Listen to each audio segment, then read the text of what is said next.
Thank you for staying with us. Still your favorite breakfast show, Wake Up Nigeria, and it's still a Thursday edition. And right now we have a book to review. It's a delightful one, right? And it's titled Pearl, actually, A Tale of the Life Dilemma lived following her father's death. And I have with me the author here, Mmesoma Mbonu. Hi, dear. How are you doing this morning? I'm good, thank you. You're so pretty.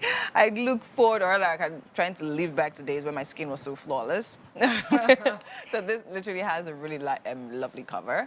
Thank and all you. of that. So now tell me, why at 16 are you writing a book? Okay, I actually started writing at the age of 7. Huh. It started off as a hobby. Gloat is allowed. Yeah, I usually used to write like really short stories on my laptop when my mom got me a laptop. And then it kept piling up, and one day I was like, okay, let me actually extend these stories. Oh, nice. Yeah, so I showed my mom, and then she was like, okay, you're really good at writing. Like, I can see the plot, I can see where this is going. Why not finish it? Yeah. And then at the age of 10, I was able to publish my first 2 books. Oh, nice. Tell me about them. Okay, Chidubem and Conceal, those are the first 2 ones. Chidubem was inspired by a real life story, my cousins that came to Lagos for the first time and everything. So it's kind of like a comic book.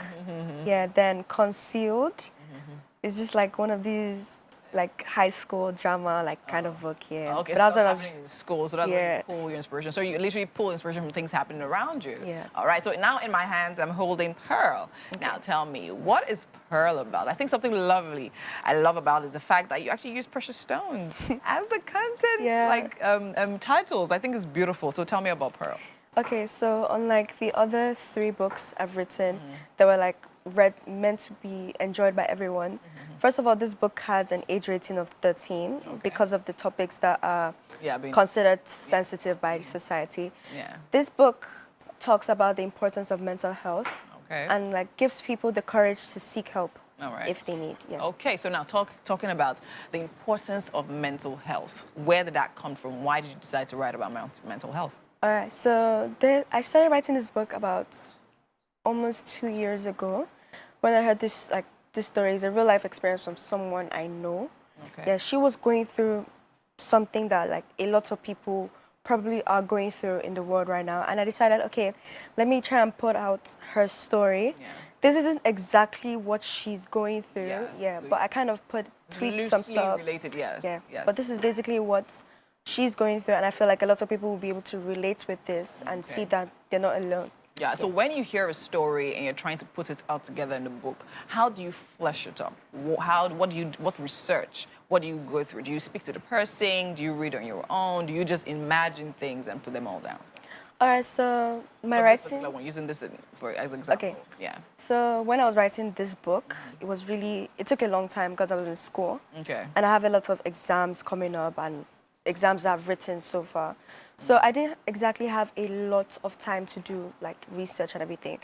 At a point I was like, okay, I'm writing a mental health book. I haven't exactly gone through what she's gone through. Yes. And I wanted to be really relatable, so I did a lot of research on Google, but then it was really surface information, the ones that people usually hear about and everything. And I was like, okay, I went to meet the person. I had a chat with her actually. Okay. She was fine with me putting this out and everything. Yes. So that was that was the major thing that really inspired this book and everything. Yeah. Okay, great. So now let's talk about the chapters. Now let me pick my favorite precious stone. Let me see. Moonstone. Tell me about the chapter Moonstone. And why? No, before you go there, tell me, why did you decide to actually title after precious stones? Okay, so I feel like it's a symbolism. Okay. Pearl alone, it's a beautiful stone and everything. Because the character, I don't really want to spoil anything, but the character, everyone sees her as this beautiful inspiration. She's wonderful, or when you lay eyes on her at first. But then pearls come from oysters, and oysters aren't really attractive and everything. Yeah, so I think that's where she's coming. That's where the inspiration came from, because she didn't really come from a glamorous background and everything.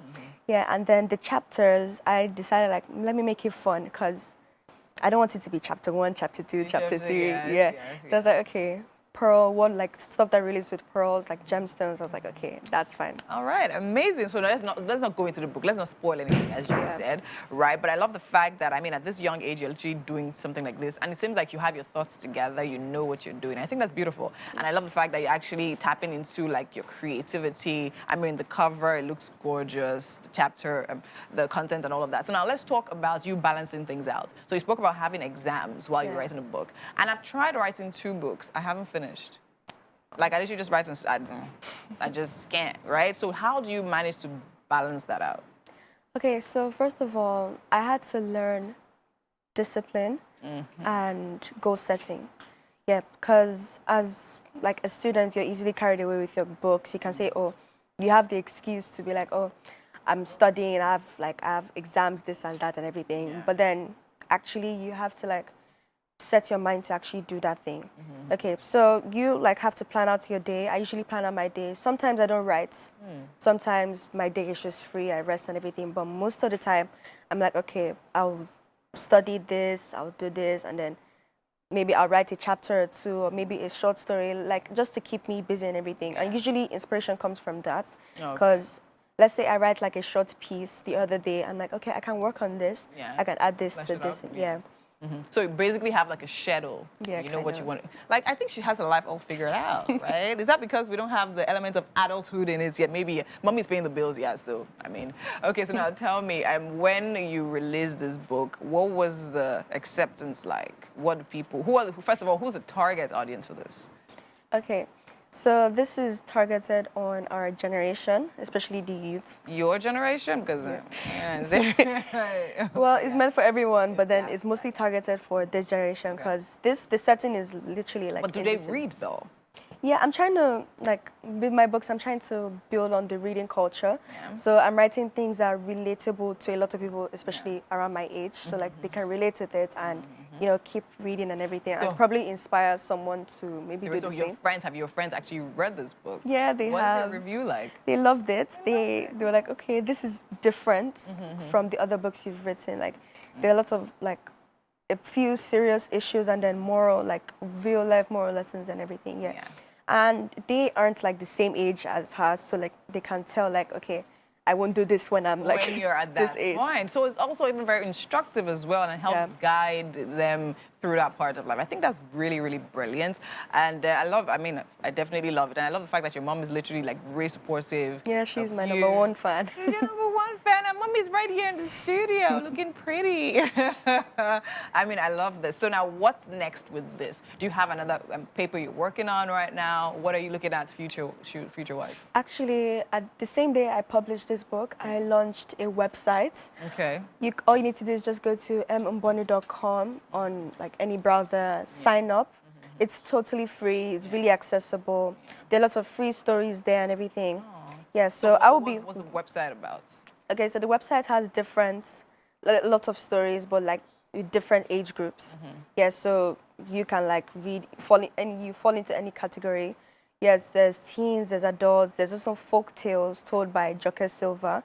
Yeah, so anyone abroad like can go to the website and like, you know, learn about Nigerian culture and everything. Amazing. Yeah, so I think I'll be working more on the website because it's really new.